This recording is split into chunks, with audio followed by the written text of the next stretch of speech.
త్వరలోనే జరుగుతుంది మా. తప్పకుండా మీకు అంతా మంచి జరగాలని కోరుకుంటున్నాను తేజస్విని గారు. ఓకేనా? శ్రీ మాతృ నమః తల్లి. ఇక్కడ ఎవరో సూపర్ చాట్ చేశారు నాన్న. హౌస్ వైఫ్ అనిత గారు. అమ్మ రీసెంట్గా నాకు అబార్షన్ అయింది, ఎందువల్ల అమ్మ అని అడుగుతున్నారు.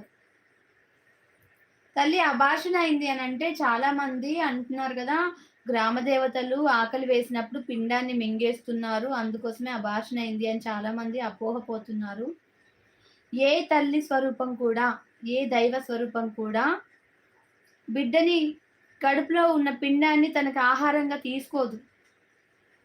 నిజానికి మన కాళీ అమ్మవారు కూడా అలా చేయదు. కాళీ అమ్మ స్వరూపాలే, ఆ దైవ స్వరూపాలే గ్రామ దేవతలు కూడా. వారెందుకు బలి తీసుకుంటారు పిండాలని? అలా తీసుకోరుమా.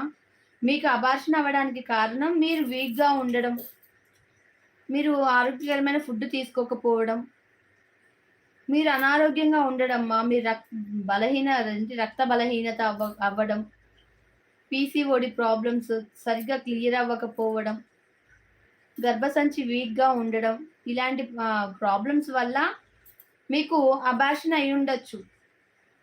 సరేనా? అమ్మ ఆశీర్వాదంతో మీకు ప్రెగ్నెన్సీ వచ్చే విధంగా మీ ఆరోగ్యం కుదుటపడాలి, చక్కని బిడ్డకి మీరు జన్మనివ్వాలి అని మనస్ఫూర్తిగా కోరుకుంటున్నానమ్మా. లలితమ్మ మీరు ఆశీర్వదించండి తల్లిని. శ్రీ మాత్రే నమః. తల్లి మీకు అమ్మ ఆశీర్వాదం ఉంది అనిత గారు. తప్పకుండా మీకు మంచి సంతానం కలుగుతుంది అమ్మ ఆశీర్వాదంతో. సరేనా తల్లి? శ్రీ మాత్రే నమః.